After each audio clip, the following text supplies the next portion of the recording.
Oi, estamos aqui em plena terça-feira, dia 4 de abril de 2023, com uma notícia lá dos Estados Unidos. O ex-presidente americano Donald Trump foi o primeiro a responder como réu na justiça criminal. No que vai dar isso? Vamos ver. Pois é, além dessa notícia, nós temos também que a Organização do Tratado do Atlântico Norte incluiu a Finlândia, para desespero do Trump, entre os seus membros, né? Também temos que, mesmo depois da revelação de um rombo bilionário dos balanços financeiros das americanas, das quais eles são os acionistas principais, os três homens que eram os mais ricos do Brasil, Jorge Paulo Lema, Marcel Telles e Carlos Alberto Spira, mantiveram-se na lista dos mais ricos, mas perderam o lugar de mais rico do Brasil para a Vicky, a viúva do banqueiro Joseph Safra. Na véspera de depor a Polícia Federal, o ex-presidente Jair Bolsonaro entregou, na tarde desta terça-feira, né, o terceiro kit de joias recebidos em 2019 por ordem do Tribunal de Contas da União. Eu quero insistir que tem muita gente ainda reclamando que eu não sou imparcial e que eu vivo dizendo isso aqui. Essas pessoas não estão ouvindo bem, né? Porque eu digo exatamente o contrário. Eu digo que eu não sou imparcial. Eu tenho o lado do cidadão brasileiro, seu lado.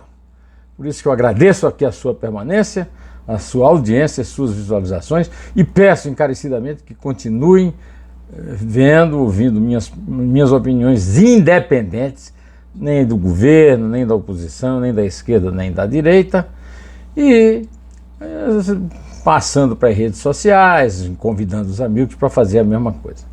Bom, vamos começar pelo calvário do Donald Trump. Donald Trump, na manhã desta terça-feira, saiu da sua Trump Tower, a Torre Trump, no centro de Manhattan, para ir depor na justiça criminal. É a primeira vez que um presidente americano faz isso. Tem sempre uma primeira vez, você pode dizer, mas a verdade é que é uma coisa histórica por causa disso. Na verdade, ele está sendo denunciado e foi lá ouvir para poder se tornar réu, né, as acusações, pelo suposto pagamento de 130 mil dólares, 667 mil reais em propina à atriz pornô Stormy Daniels, em 2016. Na audiência da acusação, ele foi fotografado, teve as digitais escolhidas e, quando foi instado a responder se era culpado ou inocente, guilty or not guilty, ele disse not guilty, que era inocente, né? Como se sabe, Donald Trump não é um devoto admirador da verdade. Bom, teve as digitais escolhidas e não sendo de natureza violenta, ele dificilmente ficará preso. Na verdade, ele será solto sem pagamento de fiança. Chegou o fim, né, a audiência, e aí ele embarcou no avião para a sua casa atual, lá do aeroporto de LaGuardia, em Nova York, para a Flórida, onde atualmente ele mora, né, em Mar-a-Lago, para onde se mudou depois que deixou a presidência. Segundo a agência Reuters, somadas, as penas dele podem chegar a 136 anos de prisão.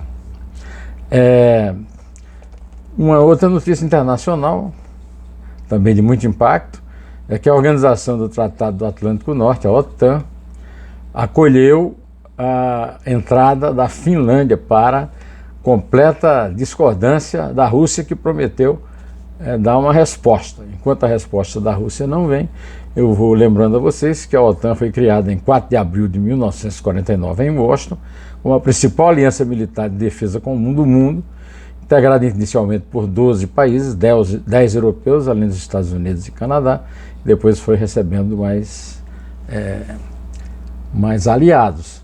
Esses aliados estão todos juntos defendendo a Ucrânia sem declarar guerra à Rússia, mas a Rússia lutou muito para que a Ucrânia e a Finlândia não ingressassem na OTAN, que com esse nome em inglês dá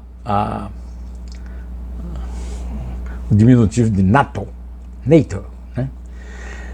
Mesmo depois de uma revelação bombástica de um rombo bilionário nos balanços financeiros das lojas americanas em janeiro, o que provocou uma desvalorização da ordem de 90% nas ações da empresa de varejo e a empurrou para um processo de recuperação judicial, os 3 principais acionistas da companhia continuam na lista aí, entre os mais ricos do Brasil. Caíram levemente no ranking, mas ainda viram suas fortunas crescerem. Como nós já dissemos, dificilmente a punibilidade chega a esse patamar da fortuna pessoal, né?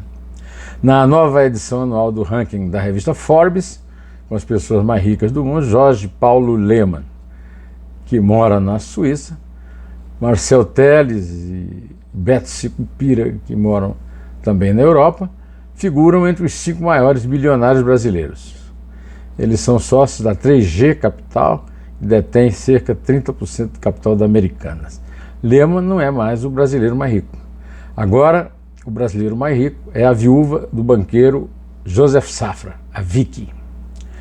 Bom, 2023 também está sendo um ano difícil para Luciano Hang, o velho da van, lembra? Pois é, pioneiro do apoio fanático a Bolsonaro.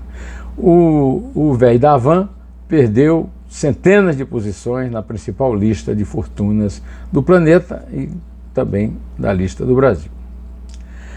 Por falar em bolsonaristas, o presidente Jair Bolsonaro entregou, através da sua defesa, na tarde desta terça-feira, o 3º kit de joias recebidos em 2019 por ordem do Tribunal de Contas da União, TCU. A informação é do secretário de Comunicação do governo de Bolsonaro, Fábio Weingarten, que tem assessorado o ex-presidente desde sua volta ao país das prolongadas férias de 49 dias que ele manteve lá nos Estados Unidos. Outro também andou pelos Estados Unidos, mas voltou, está preso e está respondendo a processo, é o que foi ministro da Justiça dele, o Anderson Torres, também secretário de Segurança Pública do Estado do Distrito Federal. Preso desde janeiro, ele é uma prova viva de quanto o governo Jair Bolsonaro mergulhou até o último fio de cabelo na articulação de um golpe contra as eleições e a democracia, segundo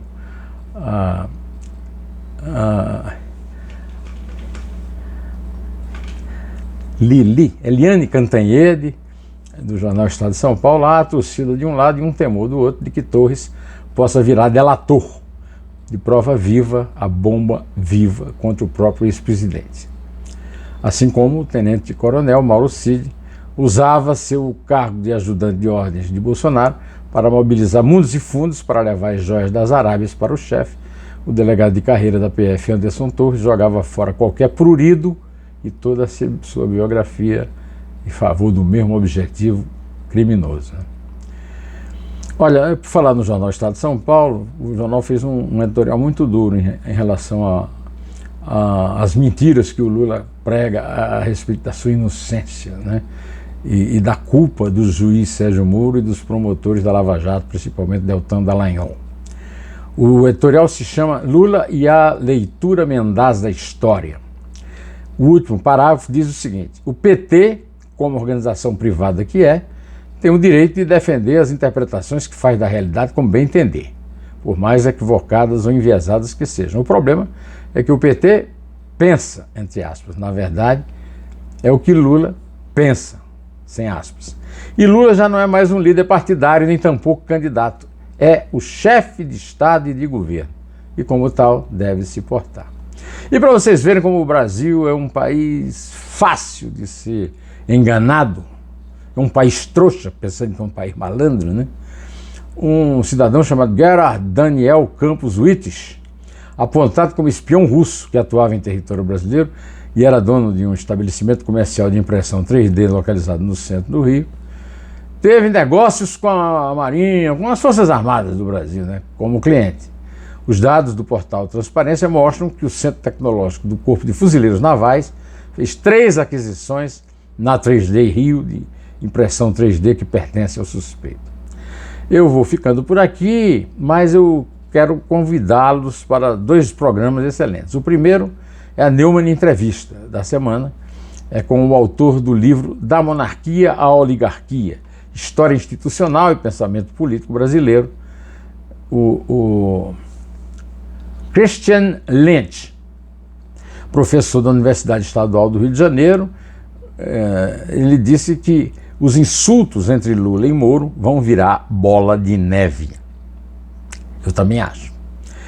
O Ciro Fernandes, o maior xilogravador do Brasil, fez dupla com Origenes Lessa, o grande escritor, autor do Feijão e o Sonho, que foi novela da Globo, que foi um grande best-seller. E o Origenes Lessa lhe deu uma tremenda bronca, porque numa arte final que o Ciro fez, o Ciro era diretor de arte, o Origenes Lessa era redator, omitiu uma vírgula no layout e isso mudou o sentido da frase, o que irritou o cliente, o redator e o dono da agência.